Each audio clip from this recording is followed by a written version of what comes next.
Mesdames et messieurs, actualité oblige. Vous savez, chaque fois que le gouvernement s'occupe des questions économiques, forcément il y a des questions politiques qui viennent s'interposer. Hier, tous les Maliens ont suivi la brillante conférence de presse donnée par le ministre d'État, ministre de l'administration territoriale, sur la suspension des activités des partis politiques et des activités à caractère politique des associations. Il y a une sorte de grand bruit autour de ça.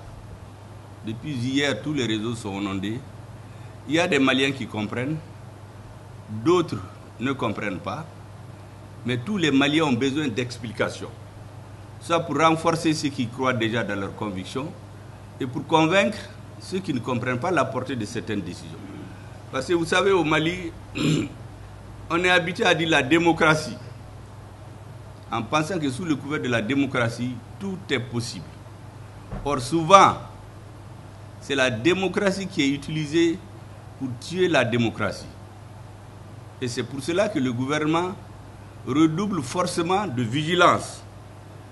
Vous savez, avec l'arrivée du gouvernement de la rectification, depuis que le président a été investi le 7 juin 2021, au Mali, en réalité, qu'on le veuille ou non, dans le débat politique, c'est dégager deux grandes tendances. Comme c'est normal d'ailleurs. Vous avez ceux qui estiment que la priorité pour le Mali, c'est le recouvrement de sa souveraineté. Il fallait donc renforcer la sécurité, renforcer les réformes et que le recouvrement de la souveraineté devienne un processus irréversible. Ça, c'est d'un côté. De l'autre côté, vous avez une partie des acteurs qui demandaient à corps et à cri de faire tout de suite des élections. Ils étaient appuyés par la communauté internationale et naturellement par la CEDEAO aussi. La suite, vous la connaissez. Le premier groupe a conçu une stratégie en 3 étapes avant d'aller aux élections. La première stratégie consiste à concevoir la démarche qu'il faut pour recouvrer la souveraineté de notre pays. Depuis ce moment, il y avait des divergences, elles ont persisté. Donc c'est important que les Maliens comprennent cela. Ensuite, nous avons passé à la mise en œuvre de la politique de recouvrement de notre souveraineté. J'ai l'habitude d'expliquer aux autres qu'au Mali, il y avait un moment où des parties de notre territoire étaient interdites à notre armée. Où notre armée ne pouvait même pas payer des lunettes, des simples lunettes à vision nocturne. Donc il fallait forcément mettre en œuvre une stratégie pour recouvrer cette souveraineté. On avait 50 000 forces étrangères sur notre territoire. Le terrorisme ne fait que gagner du terrain. Ça nous a amené à la conclusion que ces forces n'étaient pas là forcément pour la paix.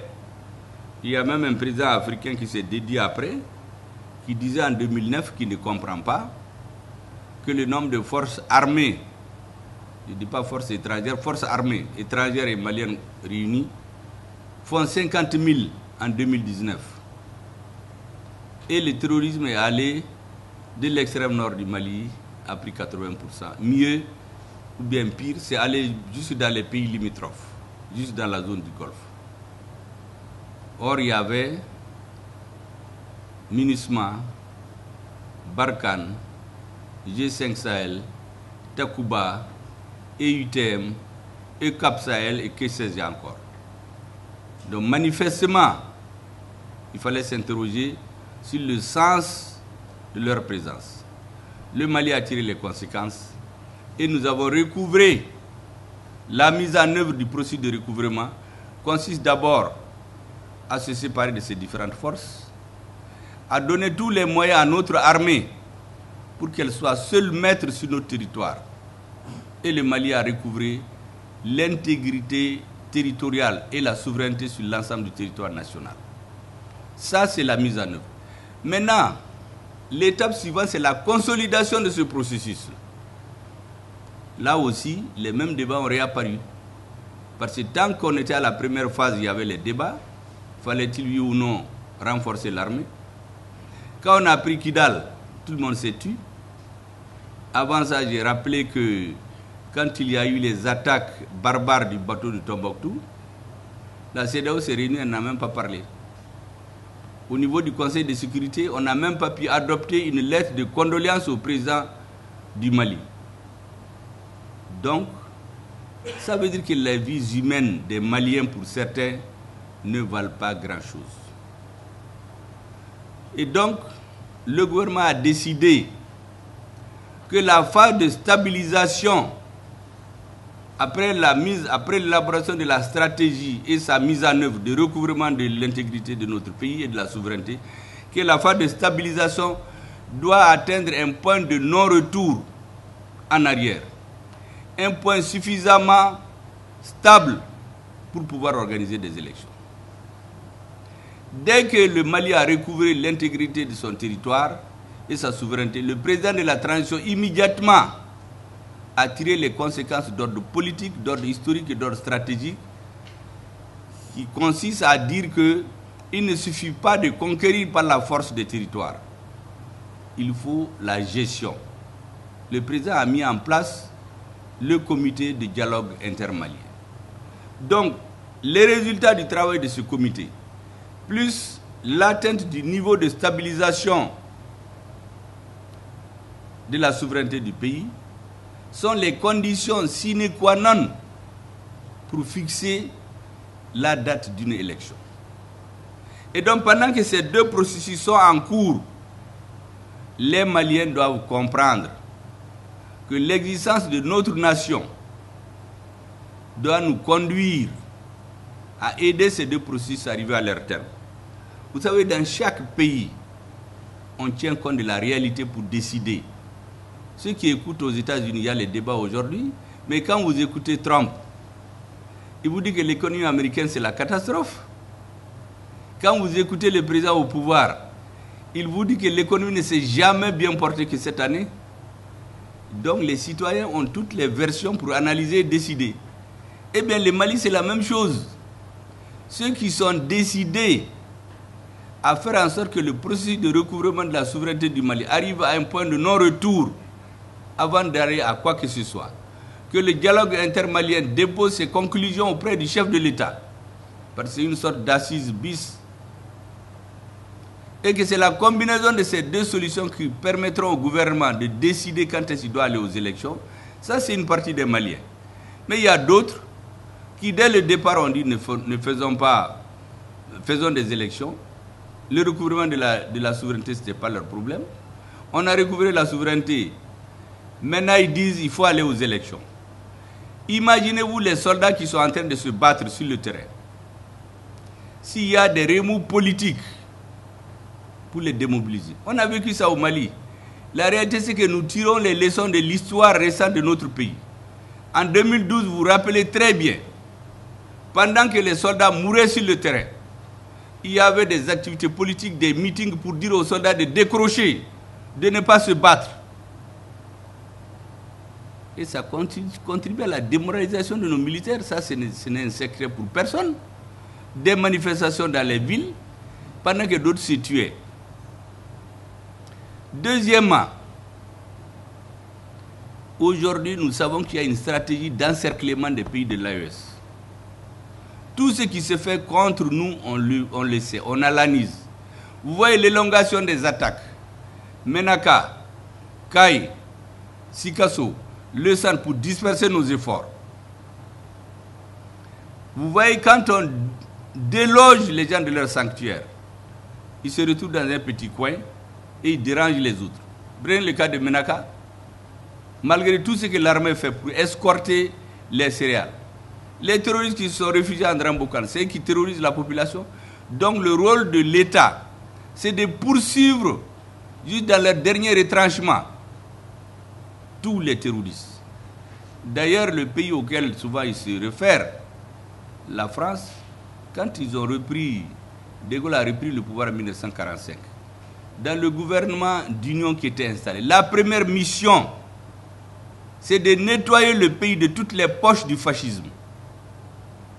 Ensuite, il y a les questions économiques qui suivent. Donc dans notre pays, aussi longtemps que nous n'avons pas atteint un niveau de stabilisation aussi forte, le processus de recouvrement de l'intégrité de nos territoires, de la souveraineté, n'a pas atteint le point de non-retour. Et il y a des ennemis du Mali qui comptent sur ça. Et ils comptent effectivement sur la situation politique intérieure du Mali pour aller nous amener dans une sorte d'angélisme démocratique. Au nom de la démocratie, on peut s'organiser, demander aux soldats de décrocher, demander de faire des élections pour amener un président faible sur lequel il va avoir les pressions. Or, l'équipe actuelle qui est là travaille dans l'intérêt de la majorité des Maliens. Donc, l'appel que je voulais lancer à toutes les forces qui soutiennent la transition, c'est de comprendre que cette démarche, elle est d'ordre public. C'est pour la sécurité de notre pays. C'est pour que les acquis atteints ne peuvent plus, on soit à un point de non-retour. Ce n'est pas pour autre chose. C'est important qu'ils comprennent. Pour les autres Maliens qui ne sont pas dans cette logique, il faudrait leur expliquer pour que ceux qui ne comprennent pas les enjeux les comprennent. Les enjeux aujourd'hui, c'est d'atteindre le point de non-retour dans le processus de stabilisation de notre pays, de permettre au comité de dialogue intermalien de travailler tranquillement et de poser son rapport. Vous imaginez la première fois où les Français nous ont laissés en plein vol, en juin 2021. L'argument c'était quoi? C'est de dire qu'eux ils s'en vont parce que l'État malien a décidé de négocier avec les terroristes. Parce que c'était le moment où il y a des villageois qui faisaient des négociations séparées pour avoir la paix. C'était ça l'argument. Parce que beaucoup oublient cette partie de l'histoire. On dit qu'on a renvoyé les Français. C'est eux qui ont dit qu'ils partent.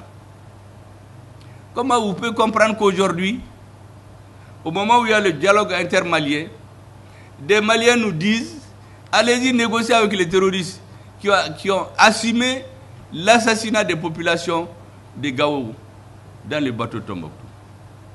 Tout ça, c'est au nom du débat politique. Mais ça, c'est de l'angélisme, c'est pour nous tromper. À la tête du gouvernement de la transition, j'ai dit aux ambassadeurs ici que les uns et les autres comprennent très clairement que ceux qui dirigent le Mali aujourd'hui, ils ont un coefficient intellectuel largement au-dessus de la moyenne de ce qu'ils pensent. Personne ne va nous tromper. Personne ne va venir sous des discours angéliques déstabiliser notre pays. Nous connaissons déjà cette histoire. Il y a même des acteurs qui se sont spécialisés dans ça. On n'a pas besoin de les nommer, les Maliens les comprennent, les savent. Au moment où il y avait les attaques au nord, les soldats mouraient, il y avait des meetings à la place de l'indépendance pour demander aux soldats de décrocher. Tout le monde se rappelle, on poussait les mères à téléphoner à leurs enfants pour leur dire mais il ne faut pas vous battre, ce n'est pas la peine. Mais ceux qui font ça, c'est sous le couvert de la démocratie. C'est la même chose. Je voudrais donc que les Maliens comprennent très bien. Ce n'est pas une initiative du ministre d'État qui s'est levé pour suspendre ses activités. C'est la prise de conscience profonde de toute l'équipe qui dirige face à sa mission historique de mener le peuple malien au bon port.